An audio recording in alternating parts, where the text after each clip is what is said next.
بسم اللہ الرحمن الرحیم۔ بیعت عقائد و اعمال کی اصلاح فرض ہے، جس کے لیے صحیح العقیدہ سنت کے پابند، دنیا سے بے رغبت اور آخرت کے طالب مجاز بیعت شیخ طریقت سے بیعت ہونا مستحب بلکہ واجب کے قریب ہے۔ عقائد و اعمال کو درست کرنا، اپنے نظریات اور اپنے اعمال کو درست کرنا، یہ ہر انسان پر فرض ہے، ہر مسلمان پر ضروری ہے۔ اس کا طریقہ ایک یہ ہے کہ جو شخص صحیح العقیدہ ہو، یعنی اس کے خود کے نظریات بھی صحیح ہوں، اور وہ سنت کا پابند ہو، اور دنیا سے بے رغبت ہو، یعنی دنیا کا بہت زیادہ لالچی نہ ہو، اور آخرت کا طلبگار ہو، اور وہ خود بھی کسی شیخ سے یعنی اپنے کسی بزرگ سے بیعت ہو۔ ایسے شیخ سے بیعت ہونا یہ مستحب ہے بلکہ واجب کے قریب ہے۔ بیعت کس کو کہتے ہیں؟ بیعت شریعت کی کسی بات کے لیے لوگوں سے عہد لیا جائے کہ وہ اس کام کو سر انجام دیں گے، اور پوری شریعت کا عہد لیا جائے یا کسی خاص بات کا عہد لیا جائے، اس کو بیعت کہتے ہیں۔ اللہ کے نبی صلی اللہ علیہ وسلم سے 4 قسم کی بیعت وہ ثابت ہیں۔ نمبر 1 بیعت اسلام،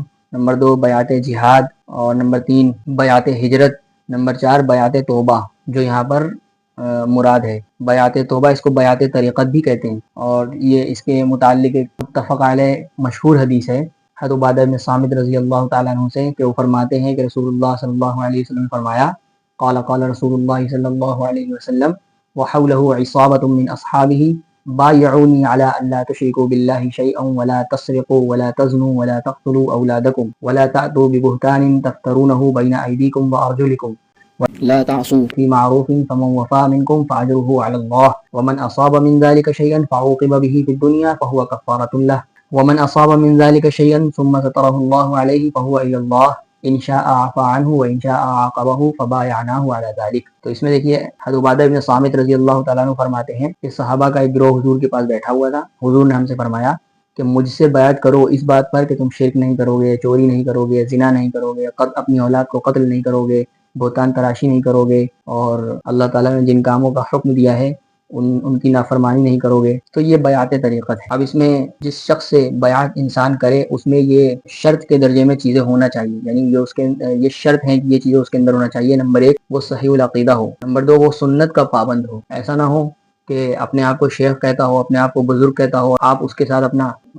دینی تعلق قائم کریں اور شیخی اور مریدی کا تعلق قائم کریں، اور وہ سنت کا پابند نہ ہو، نمازیں چھوڑتا ہو، داڑھی کٹاتا ہو، یا بیڑی سگریٹ پیتا ہو، اس طرح کا انسان ہو، تو وہ پھر شیخ بننے کے لائق نہیں۔ سنت کا پابند ہو، دنیا سے بے رغبت ہو، دنیا کے آگے ہاتھ نہ پھیلاتا ہو، نہ دنیا کمانے کا شوقین ہو، کہ پتہ چلا کہ لوگ جا رہے ہیں اس کے پاس اپنی آخرت سنوارنے کے لیے، اور وہ ان لوگوں کے دنیا کے پیچھے پڑا ہوا ہے، اور آخرت کا طلبگار ہو، اور وہ اپنے کسی شیخ سے بیعت ہو، یعنی وہ بھی کسی سے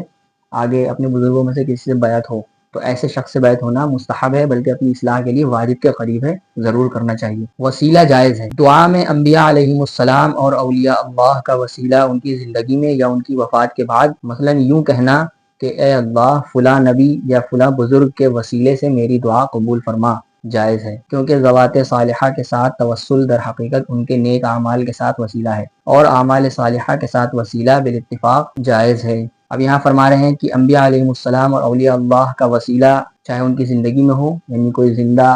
نبی ہو یا کوئی زندہ بزرگ ہو، اسی طرح ان کی وفات کے بعد ان کا وسیلہ لے کر کے اللہ تعالیٰ سے دعا مانگنا یہ جائز ہے۔ مثلا یوں کہنا کہ یا اللہ فلاں تیرا نیک بندہ ہے، میں اس کے وسیلے سے آپ سے دعا مانگتا ہوں، یا میں فلاں نبی کے وسیلے سے آپ سے دعا مانگتا ہوں، یہ جائز ہے۔ اور اس کی ایک علت یہ بتا رہے ہیں، اس کا ایک سبب آگے ذکر کر رہے ہیں، کیونکہ ذوات صالحہ کے ساتھ توسل در حقیقت ان کے نیک اعمال کے ساتھ وسیلہ ہے، اور اعمال صالحہ کے ساتھ وسیلہ بالاتفاق جائز ہے۔ اب یہاں پر ایک بات سمجھنے کی ہے کہ وسیلہ لینا یعنی اس طرح سے دعا مانگنا کہ یا اللہ ان کے توسل سے میری دعا قبول فرما، یہ 2 طریقے کا ہے۔ ایک ہے کسی کی ذات کا وسیلہ پکڑنا، جیسے کسی نبی یا کسی صحابی یا کسی بزرگ کی ذات کے ساتھ وسیلہ لینا کہ یا اللہ میں ان نبی کے وسیلے سے آپ سے دعا مانگتا ہوں، میری دعا ان نبی کے وسیلے سے قبول فرما۔ اور ایک ہوتا ہے اعمال کے ذریعے سے وسیلہ پکڑنا، یا اللہ میں نے یہ نیک کام کیا تھا، تو میں اس نیک کام کے وسیلے سے آپ سے دعا مانگتا ہوں، تو یہ ہو گیا اعمال کے ذریعے سے وسیلہ پکڑنا۔ تو اعمال کے ذریعے سے وسیلہ لینا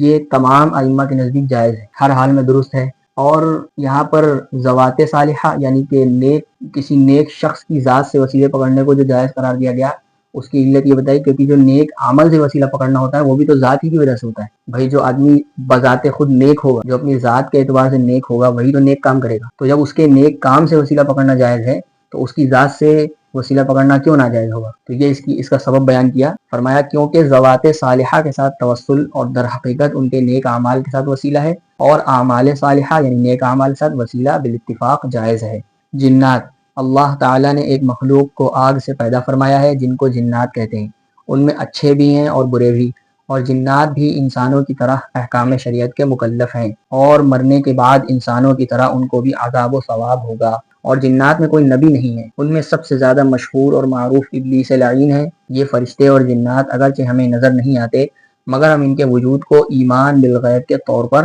مانتے ہیں، کیونکہ اللہ تعالیٰ نے قرآن مجید میں اور آپ صلی اللہ علیہ وسلم نے اپنی احادیث میں ان کا ذکر فرمایا ہے. اس لیے ہم ان کے وجود کو مانتے ہیں کہ کوئی مخلوق ہے جس کو اللہ تعالیٰ نے آگ سے پیدا کیا ہے. ایک مخلوق ہے، اس کو اللہ تبارک و تعالیٰ نے نور سے پیدا کیا ہے، ان کو فرشتہ کہتے ہیں.